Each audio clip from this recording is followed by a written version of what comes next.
Hey, là, je risque de vous sortir totalement de votre zone de confort. Parce qu'on parle de types de produits que vous connaissez très bien, les attractants pour la chasse, mais on parle avec une microbiologiste. Hélène Thibouteau, comment ça va? Ça va très bien, ça va très bien. Ma première question est la suivante. Mais qu'est-ce qu'une microbiologiste fait à venir me parler dans mon divan des produits d'une compagnie de chasse qui est Import-Export Fourrure? Bien, la microbiologiste en question vient d'une famille de chasseurs. OK. Elle a marié un chasseur, puis elle a 2 filles qui vont à la chasse aussi. Ça va bien. Oui, la trail est faite. C'est juste que moi, quand je vais à la chasse, je chasse pas des cornes. Oui. Je chasse la viande, parce que je suis une microbiologiste alimentaire. Ma spécialité, c'est de l'alimentaire. Et ça venait me chercher comme chasseuse de mettre n'importe quoi sur mon site de chasse. Et j'avais le goût d'avoir des produits de qualité. Donc, quand Marc Jolicoeur d'Import-Export Fourrure m'a contacté, ça allait très bien avec mes valeurs professionnelles et personnelles. C'est la raison pour laquelle on parle ensemble aujourd'hui. Parce que lui, de son côté, il m'a toujours dit, Martin, ce qui différencie mon produit, c'est l'innocuité en matière animalière, humaine, puis au niveau de l'environnement. Puis Marc, c'est pas le bon gars pour m'expliquer ça. Mais peux-tu me présenter à personne qui fait ça? Je comprends que vos valeurs matchent avec les valeurs de Marc. Moi, là, le pont que je veux qu'on fasse aujourd'hui, c'est de quelle façon on amène la science qui est la tienne dans la vie de tous les jours, Hélène, qui est microbiologiste, qui travaille en laboratoire, qui fait de la consultation, puis celle de Marc, qui est de mettre des produits pour attirer les animaux sur le marché, puis qu'on les met ensemble pour avoir un meilleur produit pour les animaux puis la nappe phréatique. C'est quoi le processus? Comment est-ce qu'on se rend là? Bien, Marc, ce qu'il voulait faire, c'est des produits qui étaient bons pour l'animal. Là, il a fallu qu'on définisse c'est quoi la santé animale. Parce qu'il n'y a pas de normes. Hein?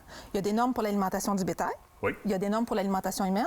Oui. Mais pour l'appâtage du gibier, c'est zéro. Ah, il y a même des normes pour les petits animaux, oui. La P42. Il y a comme un trou, là, puis c'est nos exact. Animaux sauvages. Là. Oui, puis ce qui est particulier, c'est que on va manger cet animal-là. C'est nous autres, les prédateurs en bout de piste. C'est nous autres qui va consommer ça. D'autant plus qu'on se prétend chasseur gestionnaire. Fait qu'on a un rôle écologique à jouer là-dedans. Exactement. Donc, en tant que chasseur, en tant que propriétaire de terre, en tant que propriétaire de pourvoirie, on a un rôle sur l'environnement. On a une place à jouer. Il faut être... C'est pas parce qu'il n'y a pas de loi qu'on n'a pas le droit de se responsabiliser comme citoyen.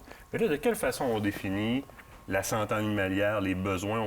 Oui. Il y a des études qui existent pour aller... Oui. On a commencé par définir c'était quoi les besoins particuliers de l'animal. Oui. Donc, on définit qu'est-ce qu'il a besoin dans ce moment-là, dans cette période-là de sa vie ou dans cette saison-là. Et ensuite, on va trouver les bons fournisseurs et on va définir les normes qui régissent nos fournisseurs. On trouve les bons fournisseurs avec les bons ingrédients. On va formuler le produit idéal. Et là, on va aller le tester en laboratoire externe pour s'assurer qu'il réponde à chacun des blocs qu'on a mis en place pour la santé animale. Fait que si je te parle de ce qui est bon pour l'animal, oui. OK? On va regarder toute la science qui a été faite autour de la santé de l'animal.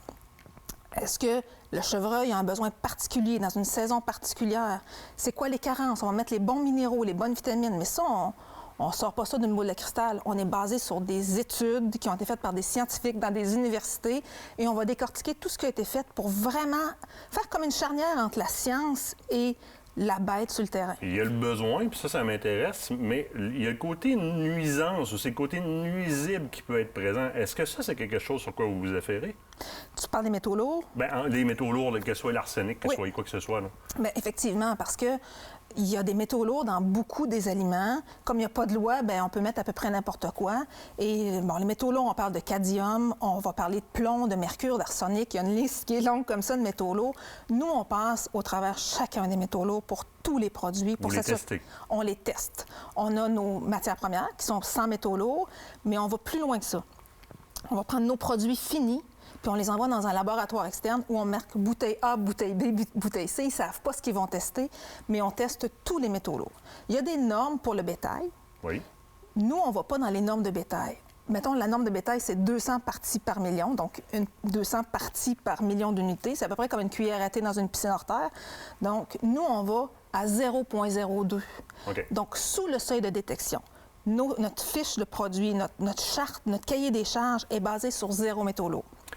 Et pourquoi on courrait après éliminer les métaux lourds? Je veux dire, ça peut faire quoi, mon chevreuil, qui a des métaux lourds? Mettons de l'arsenic, du cadmium, du plomb. Bon, le cadmium, on sait que ça va se loger dans le foie. Le plomb, c'est au niveau du cerveau. On sait aussi que ça va provoquer chez l'animal, mais aussi chez l'être humain, des nuisances au fœtus ou à la femelle qui est enceinte. Fait que ça, c'est la première chose. Mais on sait aussi que ça va se retourner dans l'environnement. C'est ce qu'on appelle la bioaccumulation. C'est-à-dire que le plomb qui est dans l'environnement va se retrouver dans la plante, qui va être brouté par l'animal, le chevreuil. Un peu comme le caribou dans le Nord. Exactement. Le foie, il est tacheté, il mange le lichen les plus acides, etc. Le plomb à la chasse à la sauvagine qui a été retiré de la circulation, c'est un peu le même. C'est la même chose. Il y a un questionnement qui est intéressant à faire, à savoir si je suis la réglementation qui m'empêche de chasser avec du plomb sur le long des cours d'eau parce qu'il y a une répercussion environnementale, pourquoi je ne m'assurerais pas d'avoir des produits que je sers à mes cervidés, à mes chevreuils ours ou peu importe, dans lequel le plomb est aussi absent, mais aussi les autres métaux lourds. Exact. C'est pour ça que nous, c'est là qu'on prône. Ce qu'on dit, c'est on veut ce qui est bon pour la santé de l'animal, on veut ce qui est bon pour l'environnement, puis on veut ce qui est bon pour l'animal. Puis la répercussion au bout de la ligne, c'est nous autres qui vont manger cet animal-là. Donc, on veut éviter qu'il y ait des dégâts sur l'animal et sur l'environnement. Et rapidement, il nous reste 1 minute. Je ne poserai pas la question à lui, parce que c'est sûr qu'il va me dire que oui, c'était lui la business. Là. Ça doit coûter cher. Faire ces recherches-là pour... Tu sais, je veux dire, quelqu'un qui part en business, généralement, part en business pour faire des beaux profits, puis etc. Là, il y a des valeurs là-dedans, je comprends.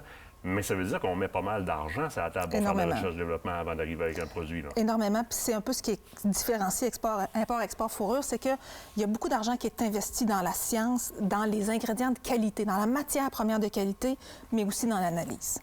Ça, je pense que ça va être apprécié. Écoute, on espère à très court terme, il y a une éducation à faire. Il y a toute une nouvelle génération qui pousse.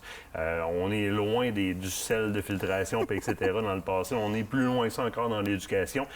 Un énorme merci, Hélène. Plaisir. On se quitte le temps d'une pause. On va justement y parler à ce gars-là qui a fait ces choix-là, de se contraindre même dans sa production, même dans sa rentabilité. Question de mettre quelque chose sur le marché qui répondait à ses valeurs à lui. On parle à Marc Jolicoeur, juste au bord de la pause. Restez là.